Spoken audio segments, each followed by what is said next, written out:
Hallelujah hallelujah hallelujah hallelujah પ્રભુના નામની સ્તુતિ થાવ। આ તેના સુંદર જીવન પવિત્ર બેધારી તલવાર કરતા તીક્ષ્ણ શીરા અને મજ્જાને છેદીને આર પાર નીકળી જનાર મનુષ્યના જીવનની દશા અને દિશા બદલવાનું સામર્થ્ય ધરાવનાર દેવના નામને ધન્યવાદ ધન્યવાદ અને ધન્યવાદ આપી 40 દિવસના તપ ઋતુના પવિત્ર પર્વમાંથી હમણાં જ માનવજાત પસાર થઈ છે। 40 દિવસ સુધી લોકોએ ઉપવાસ કર્યા, પ્રાર્થનાઓ કરી અને પ્રભુના એ પ્રેમને, એ ત્યાગને, એ બલિદાનને, એ ક્રૂસના પીડાદાયક મરણને યાદ કરવામાં આવ્યા, વાગોળવામાં આવ્યા।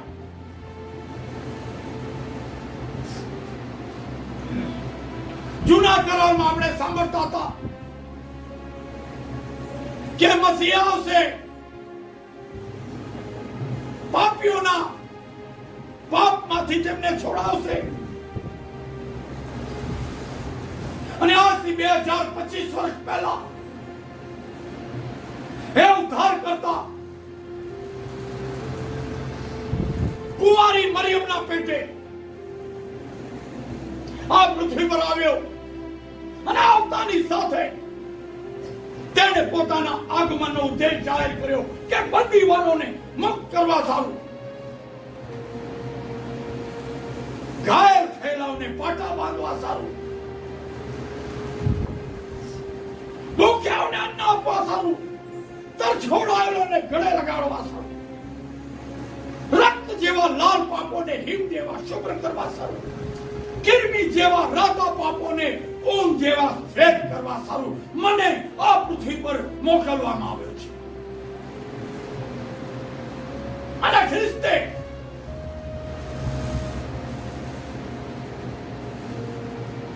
પોતાની યોજના પૂર્ણ કરી ગુડ ફ્રાઈડે ના દિવસે આપણે સંદેશા સાંભળ્યા કે એલોય એલોય લમા શબક્તની કહીને તેણે પૃથ્વી પર પોતાનો પ્રાણ ત્યજી દીધો। પૃથ્વી પર 6મી ઓરાથી 9મી ઓરા સુધી ઘોર અંધકાર છવાઈ ગયો।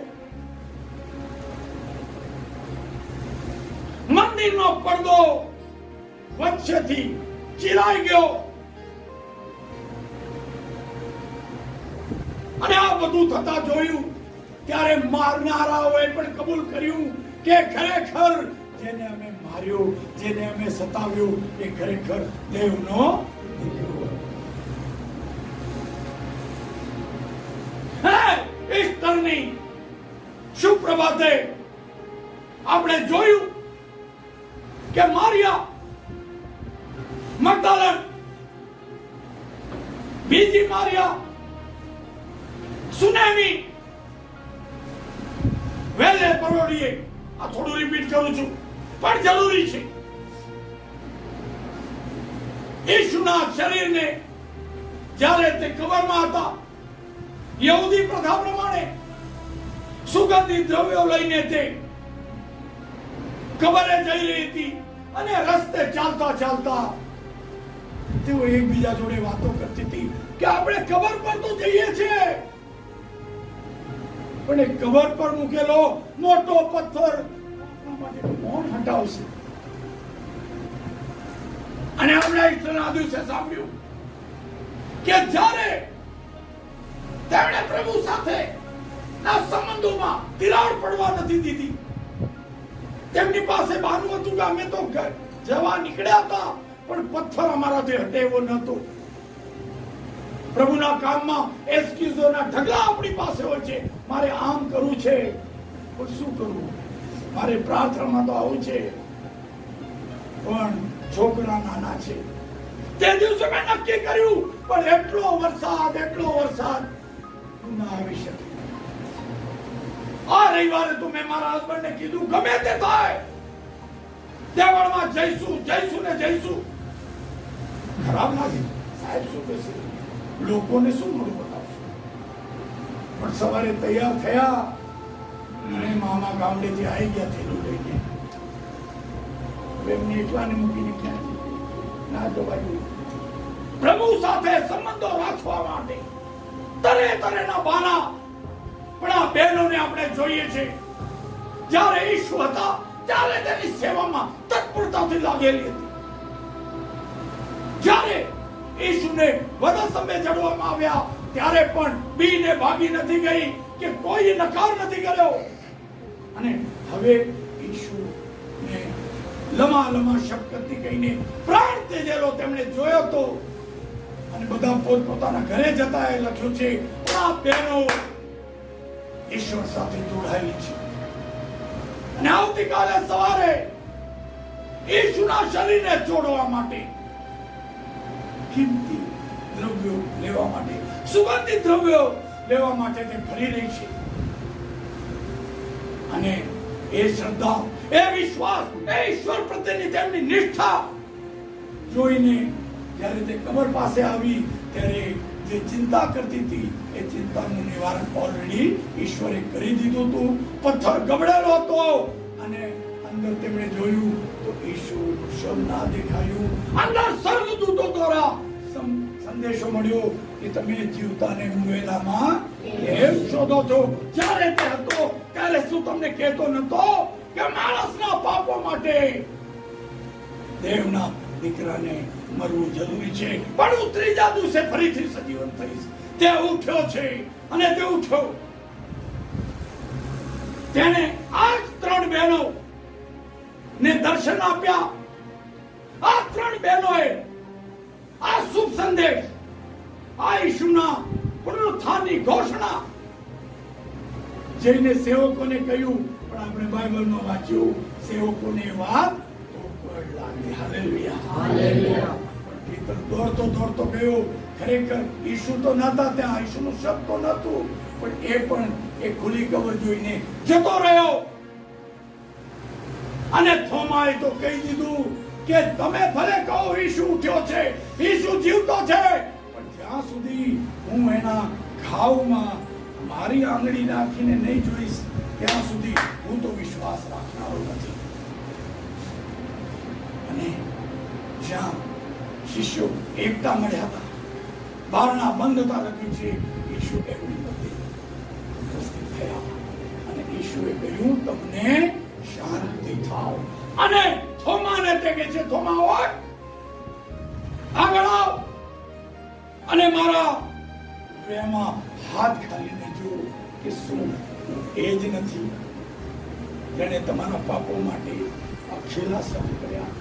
અને ત્યારે થોમાને ભાન થયું, પોતાના પાપનું ભાન થયું. અને થોમાને કહેવામાં આવ્યું કે થોમા, તું તો મારા ઘાવ જોઈને, ઘાવ કન્ફર્મ કરીને મને જીવતો કબૂલ કરે છે, મને મુવેલામાંથી ઉઠેલો કબૂલ કરે છે. પણ ધન્ય છે એ લોક જેને મને જોયા નહીં છતાંય મારા પર વિશ્વાસ કરે છે.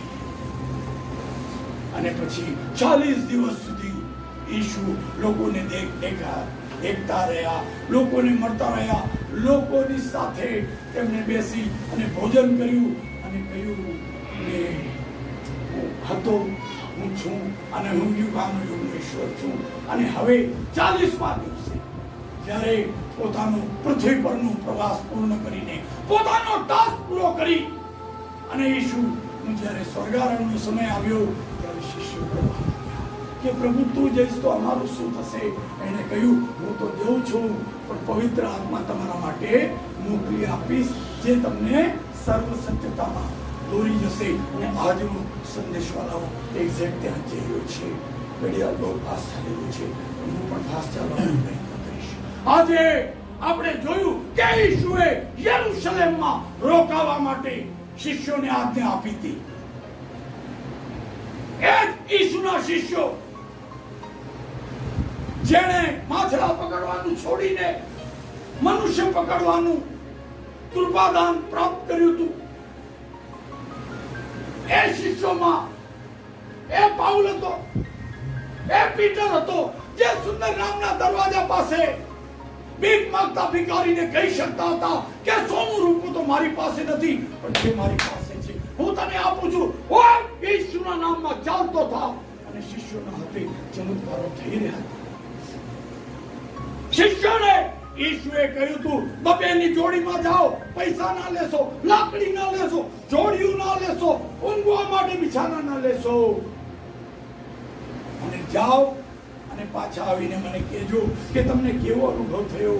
અને જ્યારે શિષ્યો અનેક દિવસની સેવાઓ કરીને પાછા આવ્યા, ઈસુએ પૂછ્યું કે શું તમને કોઈ સારા વાનાની ખોટ પડી? તેમને કીધું, અમને કોઈ સારા વાનાની ખોટ ન પડી, પણ અમે તો શૈતાનને ઉપરથી નીચે પડતો જોયો. એને કીધું, એ માટે ન હરખાવ, એ માટે હરખાવ કે તમારા નામ જીવનના પુસ્તકમાં લખેલા છે. અને એમ કરીને 40 દિવસ સુધી પુનરુત્થાન પામ્યા પછી મંડળી સાથે, જજ સાથે, સેવકો સાથે, સમાજ સાથે ઈસુ રહ્યા. અને હવે જ્યાંથી તે આવ્યા હતા એ સ્વર્ગારોહણ માટે તે તૈયારી કરી રહ્યા હતા. અને તેમણે માનવજાતને સંદેશ આપ્યો હતો કે યરુશલેમમાં રોકાઓ, પવિત્ર આત્મા તમારા પર આવશે અને પછી જગતના અંત સુધી તમે મારા સાક્ષી થશો. અને વાલા લોકો ઓપલી મેળી પર પવિત્ર આત્મા માટે પ્રાર્થના કરી રહ્યા હતા. આ પ્રાર્થના અનાજ માટે નથી, બાસમતી ચોખા માટે નથી, ક્રિસમસના નવા ડ્રેસ માટે નથી, ચટાઈમાંથી ભેળ આવે એના માટે નથી, 2 વ્હીલર માંથી 4 વ્હીલર મળે એના માટે નથી. આ જે પ્રાર્થનાઓ હતી એ પવિત્ર આત્મા પામવા માટે નથી. વાલાઓ, પવિત્ર આત્મા વિશે આજે માનવજાત બહુ જ ગાફેલ છે. મેં મોટી ક્રુઝેડોમાં પ્રશ્ન પૂછ્યો, વાલાઓ સેમિનારોમાં પણ પૂછું છું કે એક વ્યક્તિ એવી ઊભી થાય આમાંથી, છાતી પર હાથ મૂકીને, માથે બાઇબલ મૂકીને કે મેં 3 દિવસ પાણી પીધા વગર, પ્રભુ જ્યાં સુધી તું મને પવિત્ર આત્મા નહીં આપે હું તને છોડવાનો નથી. ભલે મારા પ્રાણ નીકળી જાય, હું વગર પાણીએ પ્રાર્થના કરીશ, મને પવિત્ર આત્મા આપ. એવી પ્રાર્થના કદી કોઈ કરે છે? કોઈ કરતું નથી. પવિત્ર આત્મા આપણા માટે બહુ સહજ બાબત છે. મળ્યું તો શું, ન મળ્યું તો શું, પાણીમાં ડૂબ્યા, બાપ્તિસ્મા લીધું, તારણ પામ્યા, સ્વર્ગમાં તો જવાના છીએ. વાળો, પવિત્ર આત્મા વગર તમે શૈતાનને હરાવી શકતા નથી. માટે એક ઠેકાણે પ્રભુ કહે છે, હજી તો તમે મારી પાસે કશું જ નથી માંગ્યું, માંગો તો તમને પવિત્ર આત્મા આપવામાં આવશે, આવશે ને આવશે. આ ઈસ્ટર પછીનો પહેલો સંદેશ છે શાલોમ ચર્ચના લોકો.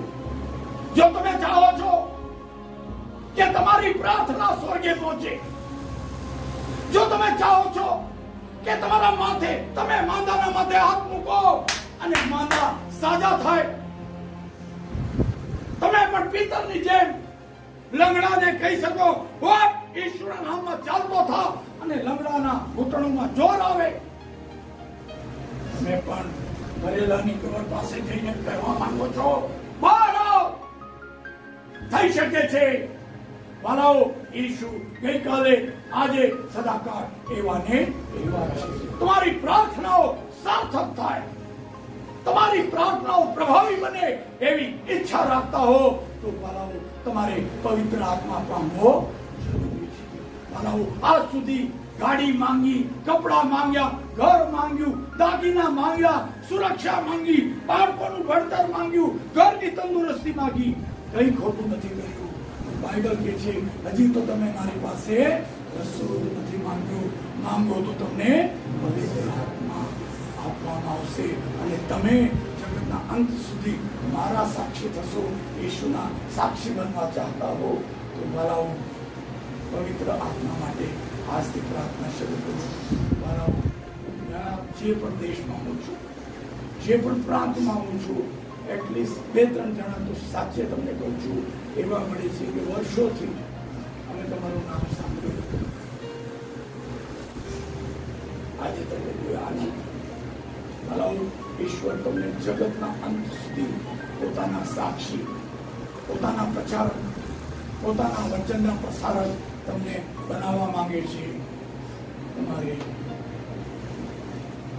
પવિત્ર આત્મા પામવો જરૂરી છે. હાલેલુયા.